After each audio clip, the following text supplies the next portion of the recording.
तो सिंह लगन के चार्ट में हम राहु और चंद्र युति के बारे में लगातार चर्चा कर रहे हैं। इस वीडियो में देखेंगे अब 10th हाउस के लिए। 10th हाउस में जहां वृषभ राशि में आपके राहु और चंद्रमा अगर स्थित हैं, तो यहाँ चंद्रमा राहु के साथ स्थित होते हुए आपको आपके कैरियर के लिए बहुत ज्यादा एक्सपेक्टेशन देगा। साथ ही साथ यहाँ आपको शुक्र को भी देखना होगा। शुक्र यहाँ इन दोनों के ही डिस्पोजिटर हैं, तो शुक्र का अच्छा होना आपके चार्ट में और भी ज्यादा जरूरी हो जाता है अगर आप यहाँ बेहतर रिजल्ट पाना चाहते हैं। अब यहाँ पे अगर किसी का भी शुक्र बहुत मजबूत स्थिति में है, तो वो जातक बहुत ज्यादा नेम फेम प्राप्त कर सकता है। ऐसे जातक अक्सर अपने करियर को लेकर बहुत ज्यादा ऑब्सेस्ड होंगे और साथ ही अपने रिश्तों को लेकर भी उतने ही ज्यादा। यहाँ पे हो सकता है कि आपके मदर का जो रोल है आपके करियर में वो बहुत अहम हो सकता है, या आपके डोमेस्टिक मामलों का जो रोल है, घरेलू जीवन का जो रोल है वो आपके करियर में बहुत अहम होगा। भले ही आपकी अपनी मदर के साथ उतनी अच्छी अंडरस्टैंडिंग कभी कभी नहीं रहेगी। अगर चंद्रमा बहुत ज्यादा राहु के क्लोज हो तो आपकी मदर के लिए ये हेल्थ को लेकर प्रॉब्लम्स करेगा। यहाँ पे देखिए राहु चंद्र युति है तो जातक कोई भी प्रकार के क्रिएटिव वर्क में बहुत ज्यादा फायदा ले सकता है। साथ ही साथ अगर शुक्र भी मजबूत हो तो आप शुक्र से रिलेटेड भी प्रोफेशन चुनने के लिए देख सकते हैं। ऐसा जातक हो सकता है कि छोटी आयु में ही अपने परिवार से या घर से दूर हो जाएगा, लेकिन वो अच्छा नेम फेम हासिल करेगा। साथ ही साथ जातक की इमेजिनेशन स्किल बहुत कमाल की होगी। तो ऐसे में जातक कोई भी अगर क्रिएटिव फील्ड को चुनता है तो वो ज्यादा बेहतर कर सकता है। इसके साथ साथ लेकिन आपको अपने कार्य क्षेत्र में ज्यादा से ज्यादा प्रैक्टिकल होना पड़ेगा। आप जितने ज्यादा यहाँ इमोशनल होंगे उतना ही ज्यादा आपको प्रॉब्लम्स रहेंगी। राहु चंद्र का ये युति आपको काफी उतार चढ़ाव भी देगा और शुरुआत में आपको करियर को लेकर काफी अनसर्टेनिटी भी देगा, लेकिन एक समय बाद आपको आपका करियर बहुत ज्यादा स्टेबल नजर आ सकता है।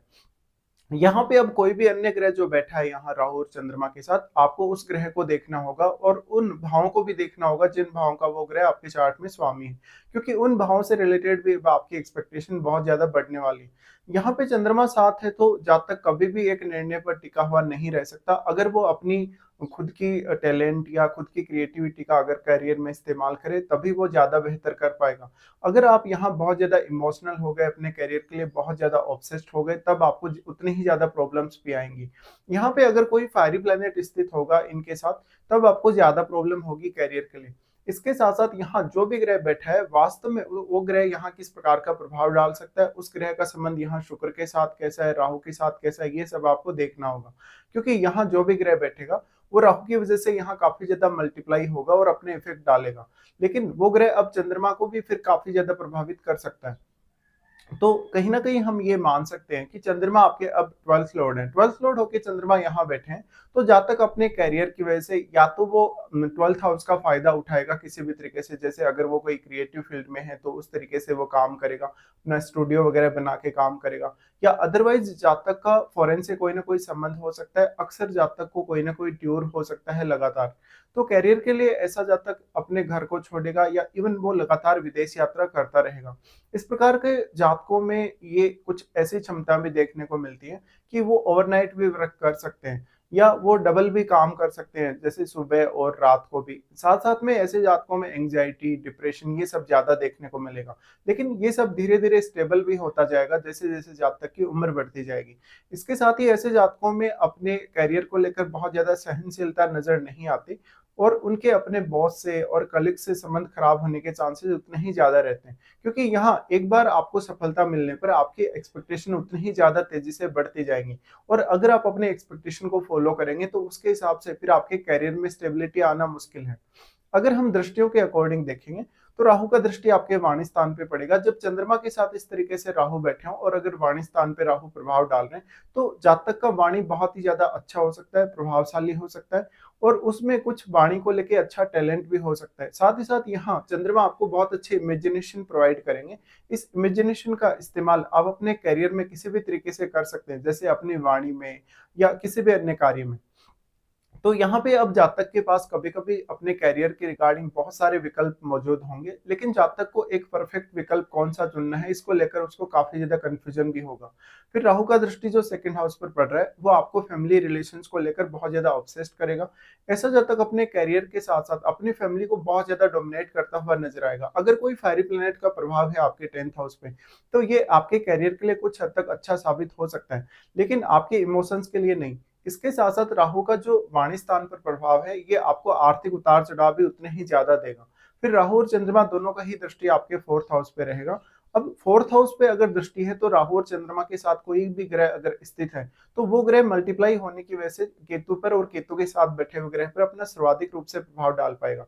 लेकिन केतु क्योंकि अपने साथ बैठे हुए ग्रह की एनर्जी को कम करने का काम करेंगे, इसलिए वो ग्रह जो केतु के साथ बैठा है वो वास्तव में आपके चार्ट में अब कमजोर हो गया।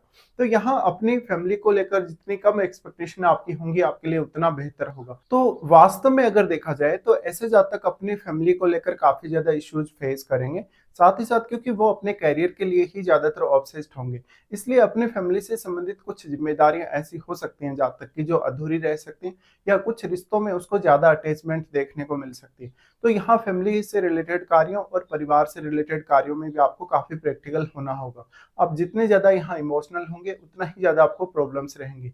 फिर राहु का दृष्टि यहाँ आपके सिक्स्थ हाउस पे रहेगा। सिक्स्थ हाउस पे जो दृष्टि रहेगा ये आपके जो वर्क प्लेस है उस पर सबसे ज्यादा प्रभाव डालेगा। हो सकता है कि जातक अपना काम करते हुए उतना ज्यादा कंफर्टेबल नहीं है, जातक को बहुत ज्यादा व्यवधान आए हों, उसको कंपटीशन वगैरह फेस करने में काफी समस्याएं आ रही हों, जातक का जो वर्क रूटीन है वो सही नहीं है, जातक को बार बार चीजें बैलेंस करनी पड़ रही है, साथ ही साथ जातक कोई भी ऐसे रिस्क लेने के लिए भी लगातार तत्पर होता रहेगा जिसमें उसको काफी नुकसान होगा। तो यहाँ सिक्स्थ हाउस को लेके आपको ज्यादा प्रैक्टिकल होना पड़ेगा अन्य भावों की तुलना में। साथ ही साथ यहाँ जातक का अपने जो भी आपके कलीग्स हैं उनके साथ उतना बेहतर रिलेशन नहीं होता है। तो यहाँ पे आप जितना ज्यादा अपने वर्क प्लेस पे समझदारी से काम लेंगे, ऑब्सेस्ड कम रहेंगे, उतना आपके लिए अच्छा है। अब सिक्स्थ हाउस में कोई भी अगर ग्रह बैठा है तो उस ग्रह को आपको देखना होगा, और वो ग्रह अगर एक बहुत ही फायरी प्लैनेट है, फायरी प्लैनेट होने के केस में वो ग्रह आपको काफी सपोर्ट कर सकता है। लेकिन वास्तव में यहाँ राहु का प्रभाव है तो राहु यहाँ आपको एकदम प्रोटेक्शन प्रोवाइड करेंगे। तो जातक यहाँ कितना ज्यादा प्रोटेक्टिव मोड में आएगा ये अब जातक पर डिपेंड करता है और वो कैसे इस हाउस से रिलेटेड जो समस्या है उनको हैंडल करता है। तो इस तरीके से आपको कुछ प्रभाव देखने को मिलेंगे। अब आपको ये भी देखना होगा वास्तव में राहु का या चंद्रमा का महादशा आपको है या नहीं।